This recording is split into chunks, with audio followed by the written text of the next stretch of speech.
Y si te dijera que todo fue predicho mucho antes de que el sol se elevara sobre el Egeo, antes de que Jerjes cruzara el Helesponto con su ejército de 100 naciones, antes de que los escudos espartanos brillaran bajo el cielo de las Termópilas, antes incluso de que Leónidas pronunciara palabra alguna. Y si te dijera que todo estaba sellado, no por manos humanas, sino por la voluntad invisible de los dioses, dictada a través de una voz que no era de este mundo, una voz que emergía desde la tierra misma, entre vapores sagrados, humo de laurel y maderas ardiendo, una voz femenina, pero no humana, antigua como el trueno, suave como la brisa, terrible como la certeza del destino. Esto no es simplemente la historia de una batalla, no es la crónica de un enfrentamiento entre hombres valientes y un imperio colosal, no, esto es algo más profundo, más oscuro, más eterno. Esto es el relato de cómo una profecía dictada en Delfos selló el sacrificio de un rey, el destino de una ciudad, el alma de una civilización entera, porque fue allí, en el templo de Apolo, no en Esparta, donde todo comenzó. El santuario de Delfos no era solo piedra y columnas, era un umbral, un punto de cruce entre el mundo de los hombres y el mundo de los dioses, y en su centro, la Pitia, la sacerdotisa, se sentaba sobre un trípode de bronce, aspirando los vapores que emergían de las grietas de la tierra, cerrando los ojos para ver más allá de la vista, para escuchar lo que ningún mortal quería escuchar. Ella no hablaba por sí misma, hablaba por Apolo, el dios de la luz, sí, pero también de las verdades que desgarran, de las revelaciones que no ofrecen esperanza, solo claridad, solo corte definitivo, solo decisiones que atraviesan generaciones. Pero para comprender realmente el peso de aquel acto, para sentir la dimensión exacta de lo que ocurría cuando aquella mujer entraba en trance, primero debemos comprender qué era Delfos, por qué su nombre hacía temblar incluso a los reyes más poderosos, por qué un simple susurro nacido entre sus muros podía modificar el destino de toda una polis. Oh tú, viajero que escuchas este video, que recorres con nosotros los ecos del tiempo y las voces de los héroes, queremos recordarte que nuestro trabajo para ofrecerte contenidos de alta calidad es arduo, dedicado y apasionado. Cada historia que traemos hasta ti requiere esfuerzo, investigación y compromiso para que la verdad y la leyenda se fundan en una narración que te transporte. Por eso, te pedimos que nos apoyes suscribiéndote, dándole like y compartiendo nuestros videos. Así nos ayudas a seguir creando, a mantener viva la llama de la historia y a llevar hasta ti los relatos que merecen ser contados. Gracias por ser parte de esta travesía. El santuario de Delfos se encontraba en la ladera del monte Parnaso, en la región central de Grecia, un lugar considerado sagrado y el centro espiritual del mundo griego. Desde Esparta, ubicada en el sur del Peloponeso, hasta Delfos había una distancia aproximada de 230 kilómetros en línea recta, pero el camino real que debían recorrer los emisarios y soldados espartanos era mucho más largo y arduo debido a la geografía montañosa y a las rutas que evitaban territorios hostiles. El viaje podía extenderse fácilmente a más de 300 kilómetros, atravesando montañas, valles y ríos, con un terreno escarpado que hacía que cada paso fuera un desafío físico y logístico. Para los espartanos, acostumbrados a la dureza y la disciplina, esta travesía no era simplemente un traslado, sino una peregrinación llena de significado y sacrificio, un camino que ponía a prueba su resistencia y voluntad, porque no solo llevaban ofrendas materiales, sino también la esperanza y el destino de toda una ciudad.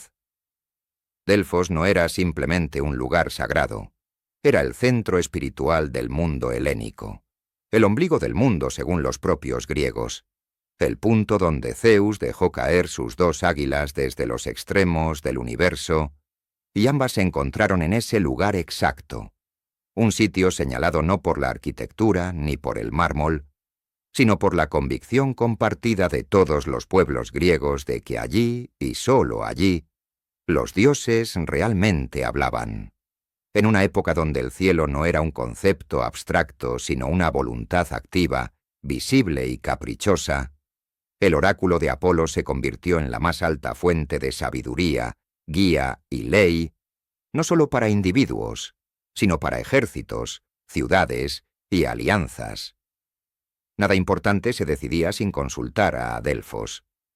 No se fundaba una colonia, no se declaraba una guerra, no se coronaba un rey, no se alzaba un templo, sin antes ofrecer sacrificios en Delfos y sin antes arrodillarse ante la Pitia.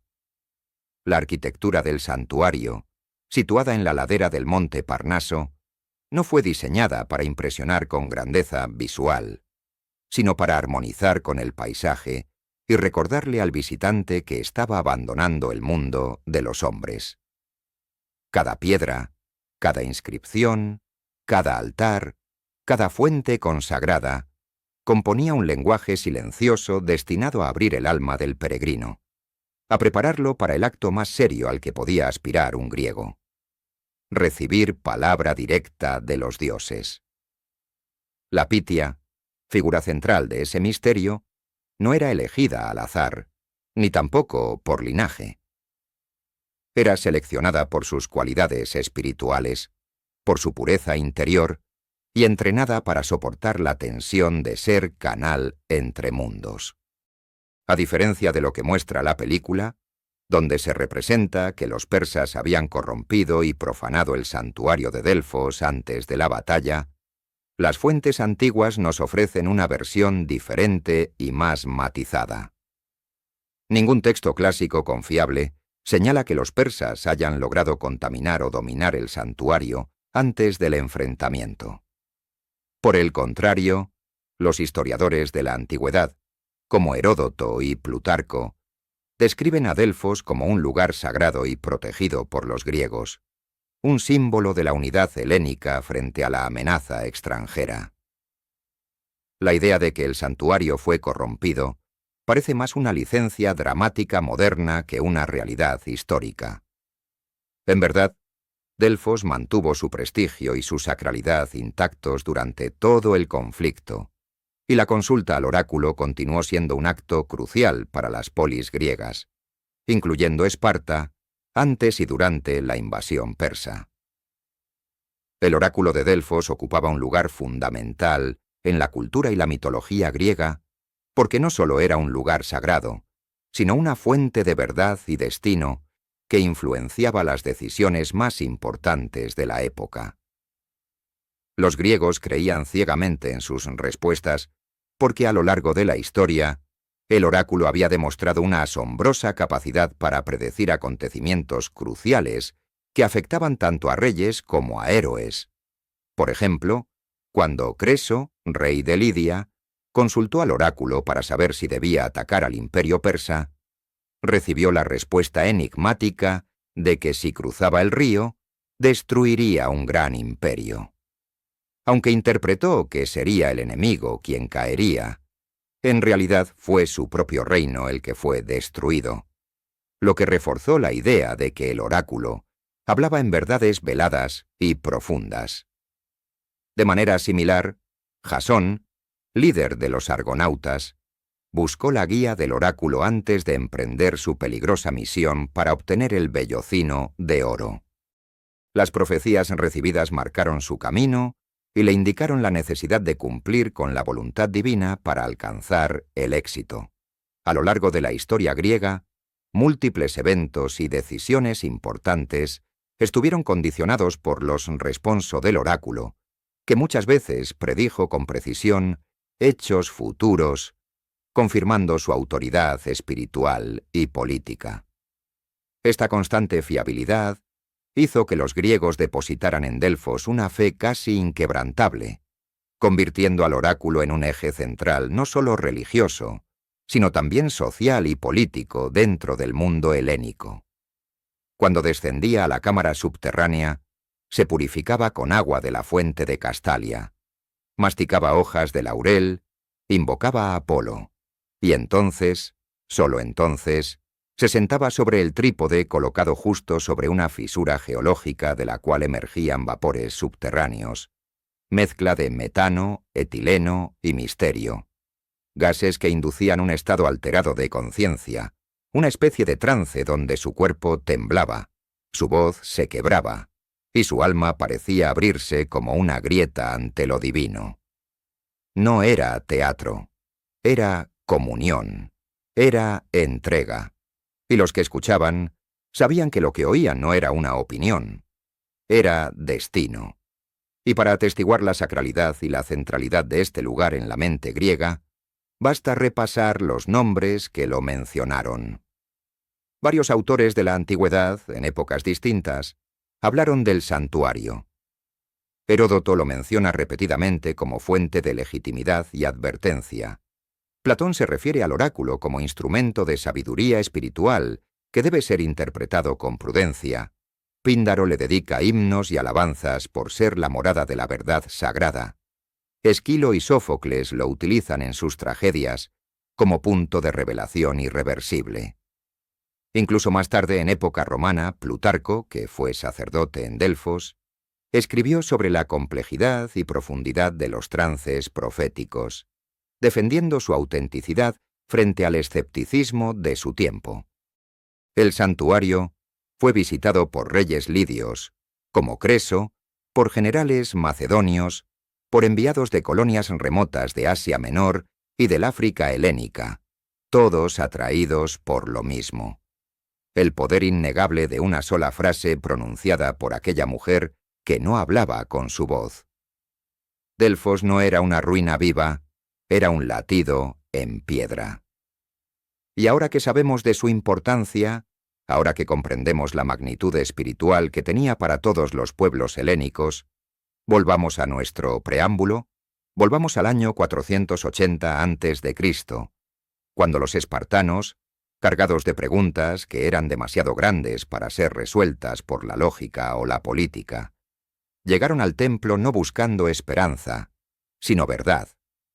Fue allí, entre columnas marcadas por siglos de incienso, pasos de reyes y oraciones desesperadas, donde llegaron los emisarios de Esparta, no con plegarias humildes ni con poesía delicada, sino con la pesada carga del miedo a lo inevitable, llevando consigo cálices de oro, pieles negras de caza ritual, vino oscuro como sangre recién derramada, incienso que ardía con nerviosismo entre las manos de los portadores, todo cuidadosamente elegido, no por simple protocolo, sino porque cada ofrenda era un intento desesperado de influir en lo invisible, de suavizar lo que los dioses ya hubieran decidido. Su viaje no había sido fácil, ni breve, ni silencioso, porque los rumores del este llenaban los vientos como presagios afilados, y mientras cruzaban montañas, valles, ríos y aldeas, veían cómo los rostros de campesinos, soldados y ancianos se tornaban cada vez más oscuros, como si ya supieran que el trueno de Oriente estaba en camino, ese trueno que tenía nombre y forma. Jerjes, hijo de Darío, heredero del imperio más vasto que jamás había tocado la tierra, un hombre que reunía hombres como otros reunían granos, un rey que no pedía permiso, solo exigía sumisión. Los espartanos lo sabían. Sabían que su disciplina, aunque forjada con cicatrices y endurecida con generaciones de hierro, no bastaría sin la intervención de los dioses. Por eso estaban allí. No por tradición, sino por necesidad. No por devoción, sino por temor. El templo los recibió con un silencio espeso, casi líquido. Las antorchas encendidas no parpadeaban, y, sin embargo, parecía que el aire respiraba. Las estatuas de los dioses los observaban con ojos inmóviles, pero llenos de juicio. Los sacerdotes hablaban poco y cada palabra que pronunciaban parecía pesar toneladas. Finalmente, tras las purificaciones y los rituales previos, llegó el momento. La Pitia descendió, no como una sacerdotisa común, sino como una criatura en tránsito entre dos mundos, vestida de blanco, con el rostro sin expresión humana, como si ya no estuviera del todo presente. Caminó descalza sobre el mármol frío hasta el trípode sagrado, donde los vapores emergían de las entrañas de la tierra, como si el mismo mundo exhalara su verdad. Se sentó con lentitud, inhaló hondo, y al hacerlo, el templo pareció contener la respiración. Los cálices temblaron. El incienso se volvió más denso. El silencio se hizo insoportable. Entonces ocurrió. Su cuerpo se arqueó como una rama que se quiebra por dentro.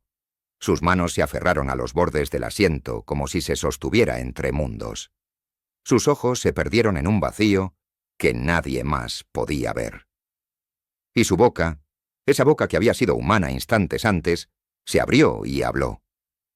Pero la voz que salió de ella no era suya. Era la voz de algo más antiguo, más vasto, más inquebrantable. No tenía edad ni origen.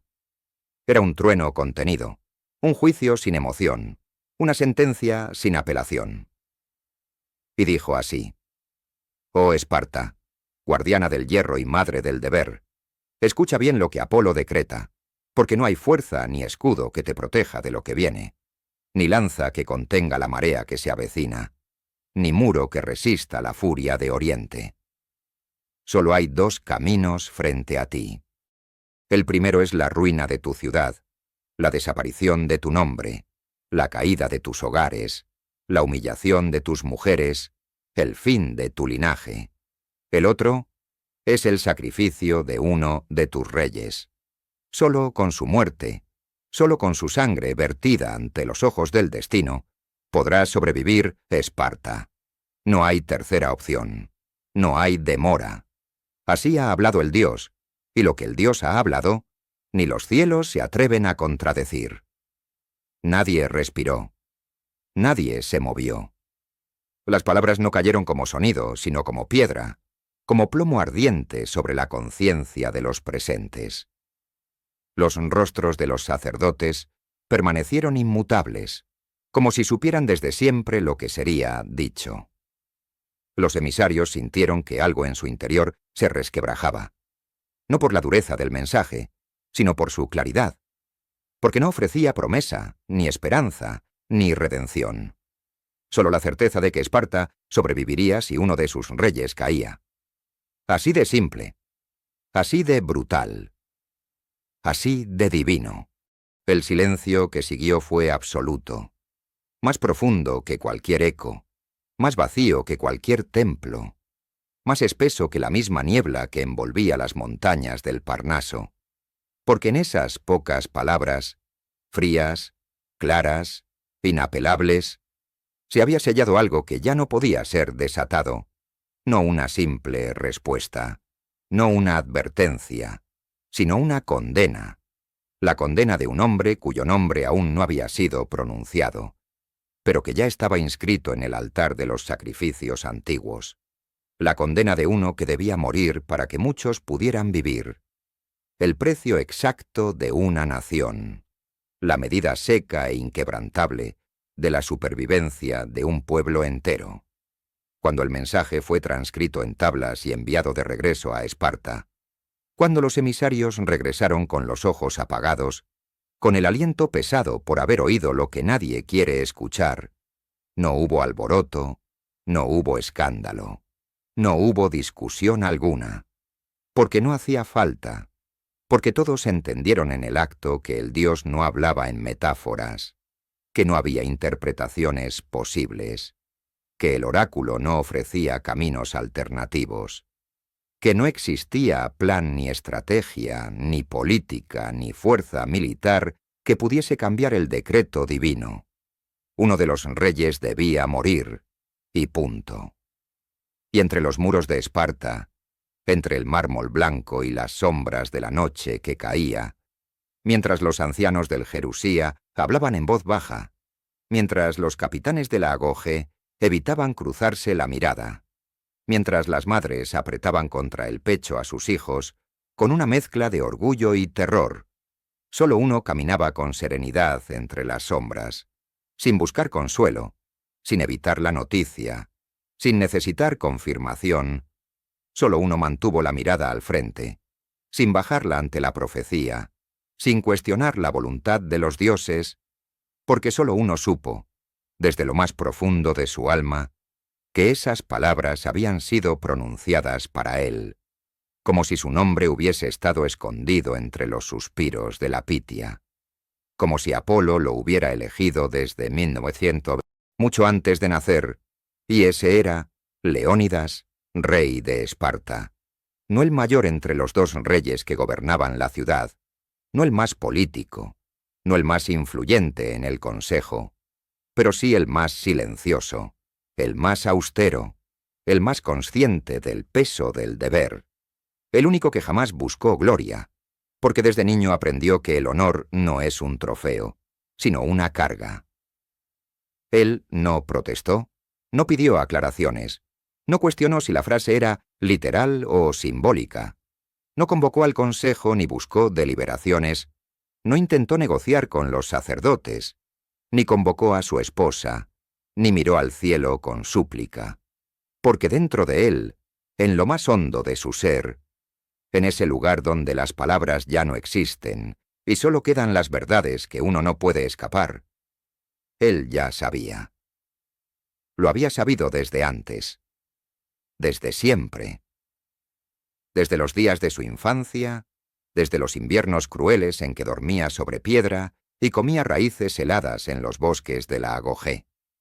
Desde los entrenamientos donde la compasión se consideraba debilidad y el error se pagaba con dolor.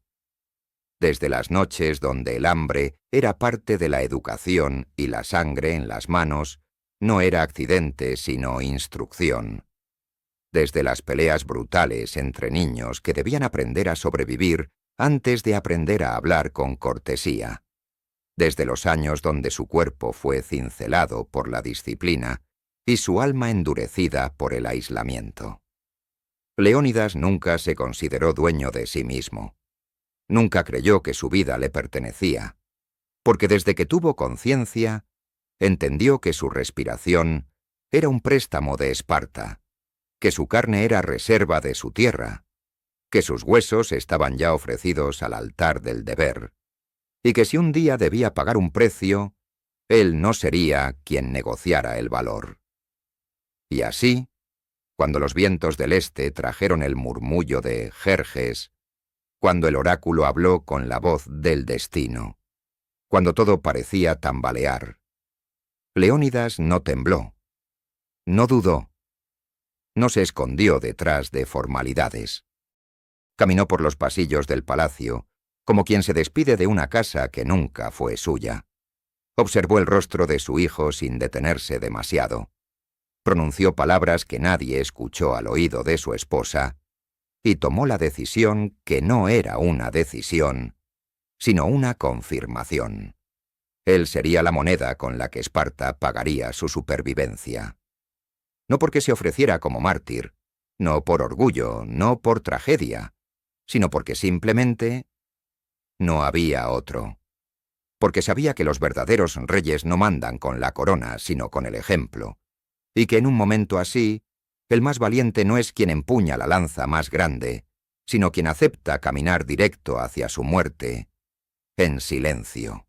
Eligió a 300 hombres, no por azar, no por favoritismo, no por la fuerza del brazo o el brillo de una hoja afilada, sino con una precisión sagrada, como si cada nombre le hubiera sido revelado en sueños, como si en el silencio de la noche Apolo mismo le dictara los rostros, las cicatrices, los destinos. No buscó héroes ni buscó fama. Buscó hombres con raíces, con legado, con testimonio, todos con hijos varones, para que su sangre no desapareciera con su cuerpo. Todos con algo que perder, para que su sacrificio tuviera peso. Todos con algo que dejar atrás, un hogar, una esposa, una madre, una promesa no cumplida. Ninguno de ellos fue elegido para sobrevivir. Ninguno fue llamado a la gloria. Fueron llamados al sacrificio. Y lo sabían. Lo entendieron en el instante en que sus nombres fueron pronunciados, y ninguno dudó, ninguno preguntó por qué, ninguno retrocedió. Porque en Esparta, el deber no se discute, se respira. Cuando marcharon lo hicieron en silencio. No hubo discursos, no hubo música, solo el ritmo seco de las sandalias golpeando la tierra. Ninguno hablaba de victoria, ninguno llevaba consigo esperanza. Solo llevaban la certeza de que cada paso era una despedida, que cada amanecer podía ser el último. Y sin embargo, marchaban erguidos, con la cabeza alta, no como quienes van al matadero, sino como quienes han comprendido que la eternidad no se alcanza por azar, sino por elección. Cada aliento era un acto de valentía.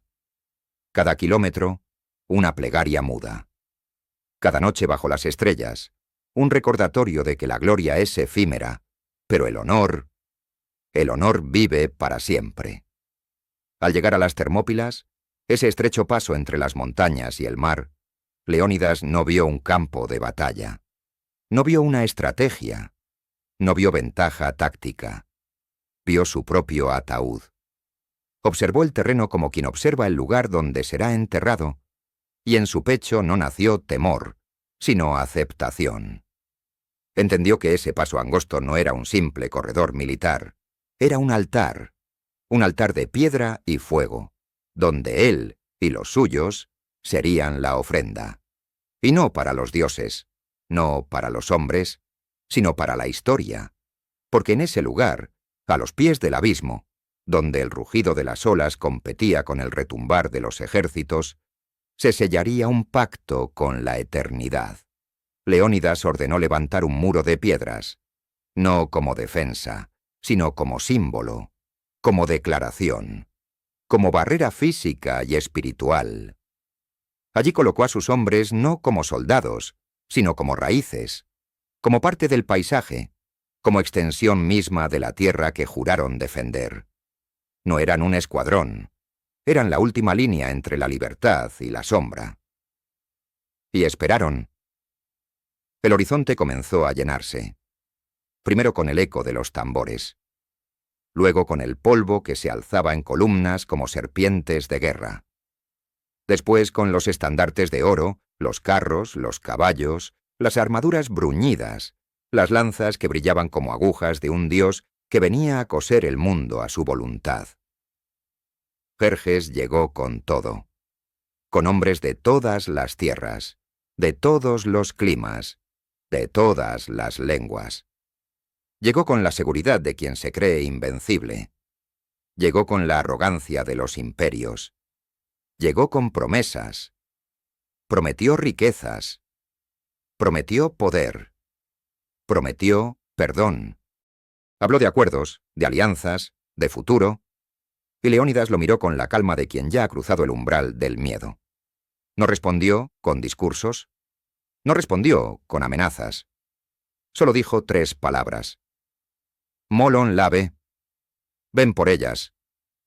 Y con esas 3 palabras, firmó su condena, selló su destino, trazó una línea entre 2 mundos, el de los hombres que se arrodillan y el de los hombres que caen de pie. Entonces comenzó la batalla. Y lo que ocurrió después no fue una guerra. Fue un poema. Fue una danza de muerte. Fue una sinfonía de acero y sangre. Durante días, resistieron como montañas, como acantilados que desafían las olas, como esculturas talladas por los dioses, con la única finalidad de demostrar que el espíritu humano puede volverse indestructible cuando está sostenido por una causa. Cada persa que avanzaba era devuelto al polvo. Cada grito era respondido con silencio. Cada embestida era recibida con escudos que no retrocedían. Las lanzas espartanas parecían no romperse nunca. Los cuerpos caían, pero los ojos seguían fijos en el enemigo. El muro de piedra parecía crecer con cada ataque rechazado. Y cuando los arietes llegaron, cuando la furia del imperio chocó de frente con los 300, no encontró grietas, solo encontró orden. disciplina y muerte. No eran hombres comunes, eran mitos encarnados. Eran la respuesta de la libertad al absolutismo. Eran la voz de todos los que no pueden hablar, de todos los que han sido olvidados, de todos los pueblos pequeños que solo tienen coraje para ofrecer. Y en esos días de resistencia, bajo el sol abrasador, entre sangre, humo y gritos, Leónidas y sus hombres se convirtieron en algo más. Dejaron de ser soldados, se transformaron en leyenda. Pero la profecía no podía ser detenida, porque Efialtes, un hombre nacido del miedo, de la traición y de la ambición más oscura, un griego que había perdido la fe en su pueblo y en sus dioses, mostró a los persas un sendero oculto, un camino secreto serpenteando por la montaña, una herida abierta en la espalda del escudo griego, un lugar por donde la muerte podía colarse sin ser vista, sin ser contenida, un paso furtivo por donde el destino comenzó a cerrar el círculo de la fatalidad. Cuando Leónidas supo de esa traición, cuando comprendió que el cerco era inevitable y que la marea enemiga ya descendía sobre ellos como un invierno sin retorno, no huyó, no lloró, no dudó ni por un instante, porque en su alma la verdad era clara y la obligación más fuerte que el miedo. Reunió a sus hombres, miró uno por uno sus rostros endurecidos por el sacrificio y les ofreció la opción de irse, de salvarse, de vivir para contar la historia. Pero ninguno aceptó, ninguno vaciló, ninguno se movió de su lugar, porque sabían que estaban allí para otra cosa que para la vida.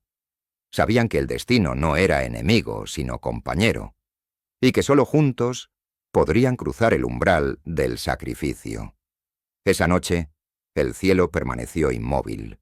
Un manto oscuro y sin estrellas cubrió el campamento. Las antorchas no ardieron. Los cantos de guerreros y sacerdotes se apagaron, y solo hubo silencio.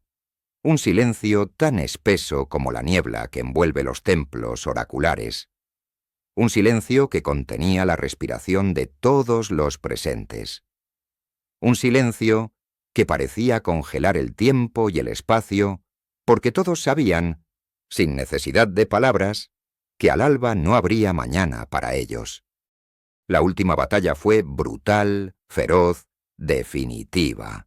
Una danza desesperada de hombres que ya no tenían nada que perder salvo su honor, que lucharon sin escudos, sin lanzas, con cuerpos heridos, rotos y fragmentados, pero con una voluntad indomable, con dientes apretados, con la furia contenida de aquellos que saben que con cada gota de sangre están escribiendo la historia, que sus nombres serán recordados no por la victoria, sino por la entrega absoluta. Y cuando Leónidas cayó, lo hizo de pie, resistiendo hasta el último aliento, con la lanza rota todavía en mano, con la mirada fija, clavada en el rostro inevitable de su destino, sin un gesto de rendición, sin una sombra de duda, y sus hombres lucharon sobre su cadáver, protegiéndolo con sus cuerpos, cubriéndolo con su muerte porque sabían que no protegían solo a un rey, sino a un símbolo, a una idea, a la encarnación misma de una profecía cumplida, de un juramento sagrado. Los persas, cegados por la ira y el desprecio, lo decapitaron, lo mutilaron y exhibieron su cuerpo sin vida como trofeo, creyendo que así podrían borrar su legado, que con ese gesto borrarían su nombre y su fuerza. Pero no sabían que al hacerlo lo convertían en mito, que cada golpe, cada escarnio, cada desprecio, grababa su nombre en el mármol eterno de la historia, transformándolo en leyenda inmortal. Años después, cuando la guerra cambió su curso y el eco de las victorias griegas se extendió como un faro en la oscuridad, los restos de Leónidas fueron recuperados con honor, llevados de vuelta a Esparta y enterrados con ceremonias que aún hoy se recuerdan como la máxima expresión de respeto y sacrificio. Su tumba aún se alza como una promesa, como una advertencia, como un eco perenne de lo que un hombre puede significar cuando se entrega sin reservas al destino que los dioses le han marcado. Algunos dicen que si apoyas la oreja sobre la piedra de su sepulcro, puedes escuchar un susurro apenas perceptible, una voz antigua que atraviesa el tiempo y el espacio para decir: un rey debía morir. Y así fue como comenzó todo, no con la espada desenvainada, sino con la palabra pronunciada en un templo sagrado, no con el choque de armas, sino con la profecía inexorable, no con la voluntad de un consejo, sino con la fuerza inquebrantable de un solo hombre que supo escuchar a los dioses y obedecer. Y ahora, querido viajero, al llegar al final de este relato que nos ha llevado a través del tiempo, la historia y la profecía, te planteo una pregunta que trasciende las simples palabras y las fechas en los libros. ¿Qué significa realmente el sacrificio? ¿Es acaso el valor medido solo en la sangre derramada en el campo de batalla? ¿O se encuentra en la entrega silenciosa, en la aceptación del destino que define no solo a un hombre, sino a toda una civilización? ¿Podemos nosotros, en nuestro tiempo, comprender la profundidad de ese deber inquebrantable que llevó a Leónidas y sus 300 a enfrentarse a un destino que parecía sellado por los dioses mismos? ¿Qué lecciones podemos extraer de aquellos hombres que eligieron la muerte con dignidad antes que la vida sin honor? Reflexiona sobre cómo la historia nos muestra que la verdadera grandeza no siempre reside en la victoria, sino en la voluntad de resistir cuando todo parece perdido, en la capacidad de hacer del sacrificio una llama eterna que ilumina el camino para las generaciones futuras. Y tú que has escuchado esta historia, ¿qué harías si estuvieras en sus zapatos? ¿Serías capaz de enfrentar el abismo con la mirada fija, con la certeza de que tu vida es solo una moneda para la supervivencia de algo más grande? Te invito a compartir tu pensamiento, a dejar tu voz en los comentarios, porque esta historia no termina aquí, sino que continúa en cada reflexión, en cada debate, en cada acto de valentía que inspiremos en nuestro propio tiempo.